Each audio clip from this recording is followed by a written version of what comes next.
بسم اللہ الرحمن الرحیم۔ السلام علیکم، میں ہوں کرامت مغل اور میرے ساتھ ہیں عیسیٰ نقوی صاحب۔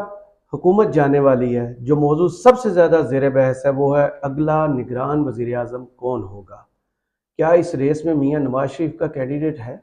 دیکھیں کرامت مغل صاحب، سب سے پہلا سوال تو آپ کو یہ کرنا چاہیے خود سے بھی اور لوگوں کو بھی کہ اتنا اہم کیوں ہے اس مرتبہ نگران وزیر اعظم۔ صحیح۔ میں آپ کو بتاؤں کہ پاکستان کی تاریخ میں آپ کو پتہ ہے کہ بہت سے نگران حکومتیں آئی ہیں، لیکن اس مرتبہ جو نگران حکومت آ رہی ہے نا، یہ بہت سارے لوگوں کے 14 طبق روشن ہو جائیں گے، اچھا، اور میڈیا کے بھی یہ صحیح، دعوے یعنی کہ اب اکراس دا بورڈ ہو رہے ہیں۔ عامر میر رائٹ۔ صاحب نے بھی اس کے حوالے سے ایک دعویٰ کیا۔ دیکھیں یہ جو نگران وزیر اعظم آ رہا ہے، اس کے لیے جو کھینچا تانی ہے اس کی بنیادی وجہ یہ ہے کہ جو نگران وزیر اعظم ہوگا اور جو نگران کابینہ ہوگی، یہ تو ابھی کہہ رہے ہیں نا 6 مہینے کے بعد الیکشن ہو جائیں گے، 15 فروری تک الیکشن نہیں ہو سکتا، اس کے بعد ہو سکتے ہیں۔ صحیح۔ پیپلز پارٹی بھی راضی ہوئی بھی نظر آ رہی ہے، قمر زمان قاہرہ نے بھی ایک پریس کانفرنس کر دی۔ اب باقاعدہ وہ جو خدشات تھے نا، ایک وائس آف امریکہ کی رپورٹ ہے، وہ میں آپ کے سامنے رکھوں گا، اور وہ بٹس اینڈ پیسز میں وہی انفارمیشن ہے جس کو ہم ڈسکس کر رہے تھے، لیکن اب وہ ویلیڈیٹ ہوتی ہوئی نظر آ رہی ہے۔ رائٹ۔ اور یہ باقاعدہ اس طریقے سے ہے کہ اب آپ کا یہ ڈکلیئر کرنا باقی رہ گیا ہے کہ پاکستان اب ایک سرزمین بے آئین ہے، یعنی آئین وغیرہ کچھ نہیں ہے، یہ کتاب بس سائیڈ کے اوپر رکھی ہوئی ہے، ہم آئین کی باتیں کریں گے لیکن ہر چیز جو ہے وہ غیر آئینی ہوگی اس ملک میں۔ صحیح۔ دوسرا، رانا ثناء اللہ صاحب نے جو شارٹ لسٹ، انہوں نے کہا نا کہ یہ لوگ شارٹ لسٹ ہوئے ہیں، وہ جو شارٹ لسٹ ہوئے ہوئے لوگ ہیں نا، اس میں تو کم از کم میاں محمد نواز شریف کا جو امیدوار ہے، جو ان کا کینڈیڈیٹ ہے، جو ان کا گھوڑا ہے، وہ تو ریس سے باہر ہوتا ہوا نظر آ رہا ہے۔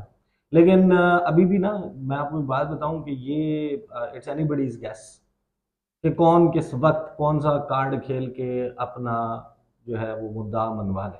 صحیح۔ رانا ثناء اللہ صاحب نے کیا فرمایا، جو شارٹ لسٹ سامنے رکھی ہے، امپورٹنٹ اس وجہ سے ہے کہ 2 سال تک بھی جا سکتا ہے معاملہ، اور میاں محمد نواز شریف چاہتے ہیں کہ اس دوران معاملات رہیں میرے ہاتھ میں، لندن سے بیٹھ کے میں پاکستان چلاؤں، جب تک میں اپنی کلین چٹ لینے کے لیے تمام ایشورنسز کے بعد، قاضی فائز عیسیٰ کے آ جانے کے بعد پاکستان واپس نہیں آ جاتا۔ صحیح۔ اور اگر وہ معاملہ ڈفرینٹلی ہوتا ہے تو بھی میرا اگر کینڈیڈیٹ موجود ہوگا تو میرے جو ذہنی سکون رہے گا، ذہنی سکون بھی رہے گا۔ ظاہر ہے آپ کو پتہ ہے کہ وہ ہمیشہ اقتدار میں رہنے کی خواہش بھی ہے، ابھی بھی نعرہ یہی لگ رہا ہے چوتھی مرتبہ وزیر اعظم ہوں گے، نون کہہ رہی ہے ہمارا اگلا وزیر اعظم نواز شریف ہوگا۔ اینڈ فرینکلی جو میاں صاحب کا کینڈیڈیٹ ہے نا، وہ اسحاق ڈار ہے۔ صحیح، جس کا نام سب سے پہلے آیا۔ اسحاق ڈار صاحب ہیں جن کا جو میاں صاحب چاہتے ہیں کہ وہ وزیر اعظم بن جائیں، اور اب عجیب و غریب ہوگا کام اگر آپ اسحاق ڈار کو وزیر اعظم بنا دیں گے۔ سمدھی بھی ہے، ایک پولیٹیکل پارٹی کا سیکرٹری خزانہ بھی ہے، سینیٹر ہے، اس وقت جو ہے وہ سینیٹر بھی ہے، مسلم لیگ نون کا وزیر بھی، حکومت کا وزیر بھی ہے، وزیر خزانہ بھی ہے، اور اگر آپ ان کو نگران وزیر اعظم بنا دیں گے جس کا مینڈیٹ یہ ہے کہ free and fair election conduct کروانا ہے، وہ پریکٹیکلی اگر آگے اس کا سٹیک یہ ہے کہ وہ یہ چاہے گا کہ جیت جائے دوبارہ سے مسلم لیگ نون تاکہ میں دوبارہ وزیر خزانہ بن جاؤں۔ صحیح۔ تو ایک ایسے شخص کے لیے خواہش کا اظہار کیا ہے میاں صاحب نے، کیونکہ یہ آپ کو وجہ سمجھ آتی ہے۔ اب جو نام باقاعدہ آفیشلی جس کی تصدیق کی ہے نا رانا ثناء اللہ نے، حفیظ شیخ کی، جی، اس کا مطلب یہ ہے کہ جو پاکستان میں اس وقت اداروں کی سوچ یہ ہے کہ ایک معیشت دان کو ہونا چاہیے۔ صحیح۔ لمبا تو چلنا ہے، اختیارات آپ نے دے دیے جو کہ ایک منتخب جمہوری حکومت کے پاس ہوتے ہیں، تو بندہ ایسا ہونا چاہیے جو معیشت کو سنبھال لے۔ اب حفیظ شیخ کا نام اگر رانا ثناء اللہ دے رہے ہیں کہ ہم نے شارٹ لسٹ کر لیا ہے، ڈال دیا ہے، پہلے تو سیاستدان ہی چل رہا تھا نا، ٹیکنوکریٹ کہ وہ ہونا چاہیے، معیشت۔ تو اب ماہر معیشت، تو اسی وجہ سے نواز شریف صاحب کی خواہش آئی تھی کہ اچھا یار، وہ کہہ رہے ہیں کہ ماہر معیشت تو ہمارا اپنا وہ جسے کہتے ہیں نا کہ وہ ہوم میڈ ہوم گرون ماہر معیشت کیوں نہ لے لیں، ہمارے گھر میں جو موجود ہے، صحیح، تو اسی کو لے لیں، اور پھر چلنا بھی 2 سال ہے۔ تو میں وہ نہیں کہتا جو ماضی میں ان کو اپنا منشی کہتے تھے۔ تو رانا ثناء اللہ نے جو نام دیا نا، وہ میں آپ کو بتا دوں، اور کچھ نام ابھی بھی جو ہے وہ زیر گردش ہیں۔ اس کے بعد آئیں گے وائس آف امریکہ نے جو خبر دی ہے، اور اسے یہ خدشات اب بہت زیادہ بڑھ گئے ہیں۔ رانا ثناء اللہ صاحب کیا کہتے ہیں کہ جناب سابق وزیر خزانہ حفیظ شیخ، اچھا یہ خان صاحب کے بھی تھے، جی، پیپلز پارٹی کے بھی، ہر جماعت کا جناب آپ کو پتہ ہے سینٹر بننے کی کوشش کی، الیکشن ہار گئے، گیلانی صاحب سے وہ سارا معاملہ ہوا تھا.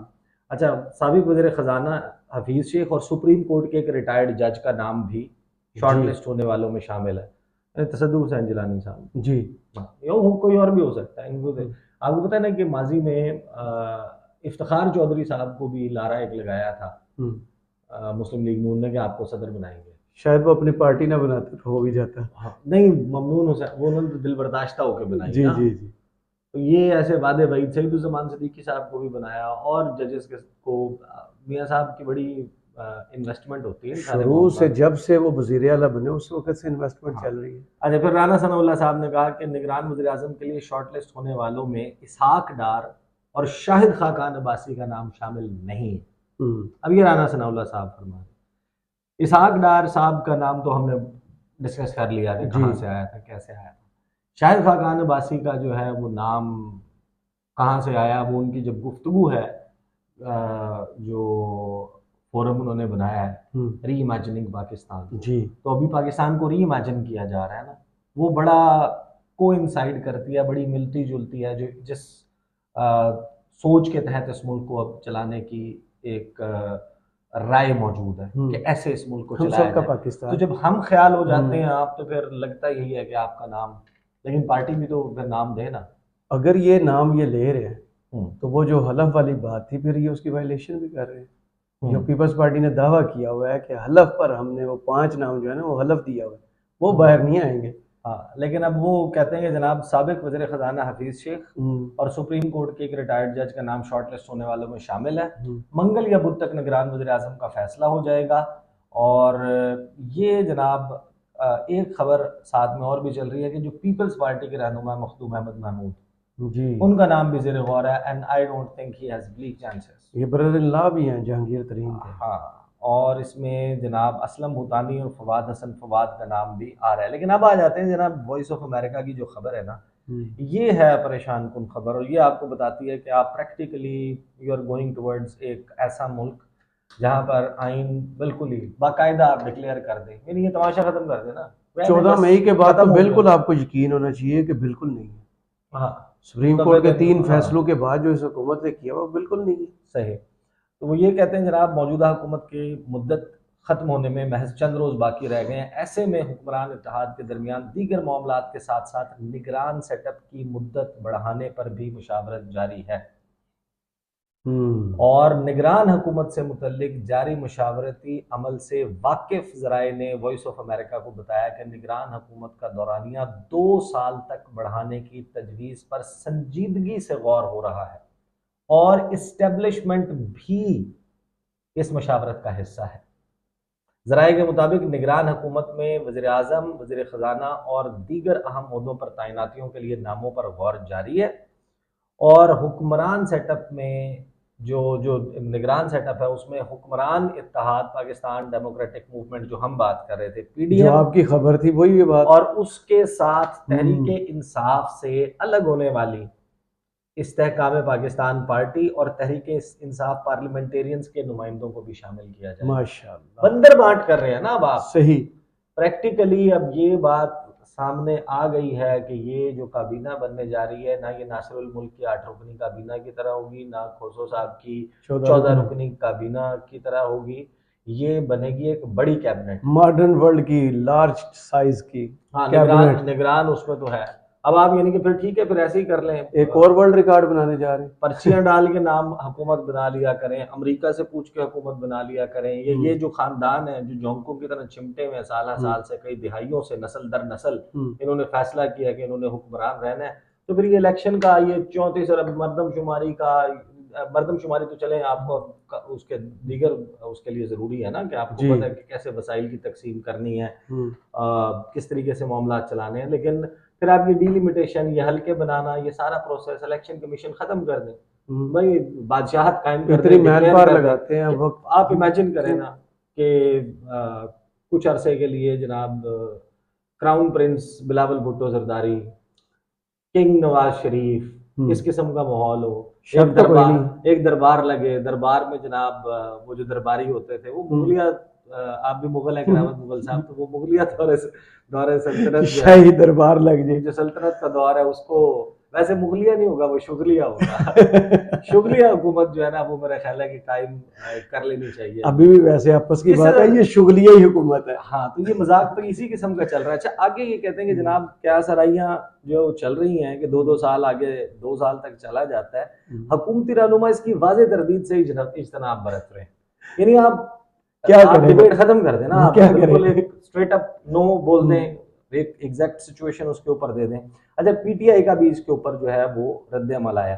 آلریڈی آپ یہ یاد رکھنا کہ ان کو وہ اختیارات دے دیے گئے ہیں الیکشن ایکٹ 2017 میں ترمیم کے تحت، کیئر ٹیکر گورنمنٹ کے پاس جمہوری منتخب جمہوری حکومت کے پاس اختیارات ہوتے ہیں، وہ اختیارات استعمال کر سکتے ہیں. آپ اندازہ لگائیں، میں آج ایک خبر دیکھ رہا تھا، کچھ 6000 کچھ پوسٹ ایجوکیشن ڈپارٹمنٹ میں اور 1-2 اور ڈپارٹمنٹس میں ان کو ختم کر دیا، اسامیاں ختم کر دی ہیں بجٹ نہ ہونے کی وجہ سے.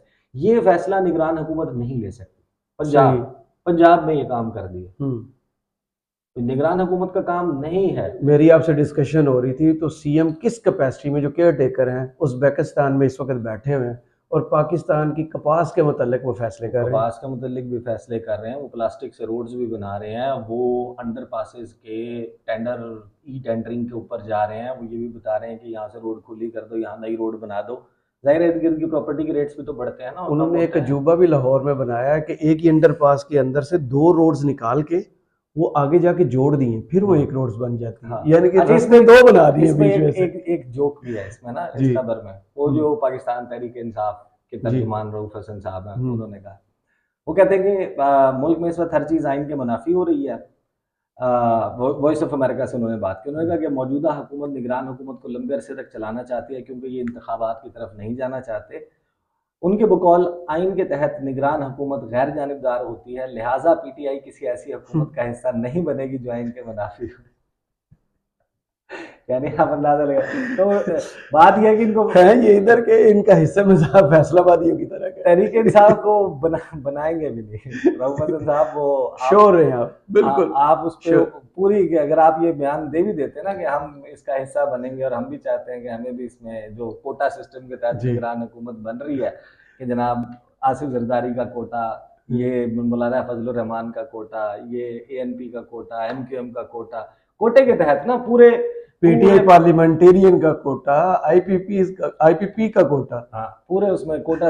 اچھا پھر اس میں جو ماہر قانون ہے وہ یہ کہتے ہیں کہ جناب یہ اس کا کوئی اس کا پریسیڈنس موجود نہیں ہے، آئین میں اس کی کوئی گنجائش موجود نہیں ہے.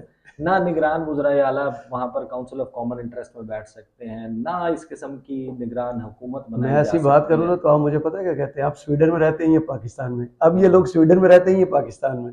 قانون کی بات کرتے ہیں، آئین کی بات کرتے ہیں. تو نہیں، آئین اور قانون کی بات کرنی چاہیے. ایک بات یاد رکھیں کہ دیکھیں اب اکثر ایسا لگتا ہے کہ آپ نا گفتگو کرتے ہوئے کہتے ہیں یار ٹھیک ہے جس کی لاٹھی اس کی بھینس، مائٹ از رائٹ، یہاں بحث کرنا ہی فضول ہے. دیکھیں بحث کا ایک بڑا فائدہ ہوتا ہے جی. کبھی بھی آپ اس بات کو کہ آپ ریپیٹیشن نہ کریں کہ یار یہ بات تو میں پہلے بھی کہہ چکا ہوں تو دوبارہ دہرانے کی کیا ضرورت ہے. نہیں، at the cost of repetition آپ کو یہ کہنا چاہیے کہ ریاستیں، ممالک، معاشرے وہ آئین کے قانون کے اوپر عمل درآمد کے بغیر نہیں چل سکتے. یہ ہمارا بلیف نہیں آگے بڑھ سکتے، یہ غیر ممکن ہے کہ ایسا ہو جائے. اس پر میں یقین رکھتا ہوں، لیکن جو یہ حکومت ہے جو یہ کر چکی ہے جنوری سے آنورڈ تک، آپ بھی دیکھ رہے ہیں جو کچھ ہو رہا ہے، یہ اس کے تناظر میں بات ہو رہی ہے. ایسے طریقے سے رون دیا گیا ہے کہ جس کے بعد میں آپ کو بتاؤں کہ یہ اب میرے خیال میں اس اسٹریٹ کا نام بھی اب چینج کرنا چاہیے جو پارلیمنٹ کے اندر ہے نا، کانسٹیٹیوشن روم. جی، کانسٹیٹیوشن روم بھی بنایا گیا ہے، ایک کوریڈور بھی بنائی گئی ہے. ایک رضا ربانی صاحب جائیں دوبارہ فیتا کاٹیں اور اس کا نام پھر چینج، بلکہ جائیں وہاں پر جا کے 2-3 چیزیں پارلیمنٹ میں دیکھیں. ایک جناب جب آئین پاکستان 1973 والا بنایا جا رہا تھا تو اس میں جو لوگ شریک تھے ان کے مجسمے ہیں، اسٹیچوز ہیں، وہ اس کے اوپر دستخط کے لیے. پھر اس آئین سازی کے دوران جو امپورٹنٹ دستاویزات ہیں وہ ایک یوں سمجھیں کہ ایک چھوٹا سا میوزیم جو ہے وہ نوادرات کی شکل میں رکھا گیا جو ہے وہ بنایا گیا. وہ فرسٹ فلور کے اوپر ہے پارلیمنٹ کے. جی اس کے بعد جس پہلے ہوتا تھا کمیٹی روم نمبر 5, جی اس کو یہ مختلف کمیٹی رومز ہیں نا پارلیمنٹ ہاؤس میں, وہاں پر جو 5 تھا اس کا نام انہوں نے رکھا تھا کانسٹیٹیوشن روم, کیونکہ وہاں پر بیٹھ کر 18ویں ترمیم کے تحت آئین کو دوبارہ سے ریسٹور کیا گیا تھا 1973 کے, اور پھر اس میں کچھ اور چیزیں جو ہیں وہ ایڈ صحیح. کی گئی تھیں. تو وہ جو سارا کام ہے وہ بھی, اور یہ جو کانسٹیٹیوشن ایونیو ہے اس کا نام بھی اب تبدیل کر دیں, پی ڈی ایم ایونیو رکھتے ہیں. بالکل بنتا بھی یہی, کیسا بہترین ہو, یعنی کہ بہت جس طریقے سے جس سپیڈ سے انہوں نے قانون ہاں. سازی کی ہے, آئین کو چینج کرنے کی کوشش کر رہے ہیں, ہاں. تو پھر وہی رکھیں ہاں تو بس وہی PDM. تبدیل کر دیں, P D M P D M street. P D M avenue. چلیں لوگوں سے پوچھ لیتے ہیں ان کو کون سا بہتر لگتا ہے, پی ڈی ایم تو اسٹریٹ, بہرحال پی ڈی ایم یہ صورتحال ہے. میاں صاحب کا امیدوار رانا ثناء اللہ کے مطابق ریس سے باہر ہے. ان کی شارٹ لسٹ جو انہوں نے سامنے رکھی ہے اس میں حفیظ شیخ, جو وقت کی عین ضرورت ہے, ماہر معیشت, ان کا نام آ گیا ہے. اور وائس آف امریکہ یہ کہہ رہا ہے کہ 2 سال کے لیے اب سنجیدہ مشاورت ہو رہی ہے, اور اس میں اسٹیبلشمنٹ بھی شامل حفیظ شیخ اطلاعات کے مطابق لاسٹ مئی سے پاکستان میں موجود ہے. ہے. صحیح, کہ بہت پتہ نہیں کب اقتدار کا ہما اڑے اور آ کے میرے سر پہ بیٹھ جائے. شیروانی پہننا پڑ جائے. چلیں عیسیٰ نقوی, بہت شکریہ آپ کے وقت کا. کمنٹس باکس میں ضرور بتائیے گا یہ ویڈیو آپ کو کیسی لگی. اجازت دیجیے, اللہ حافظ.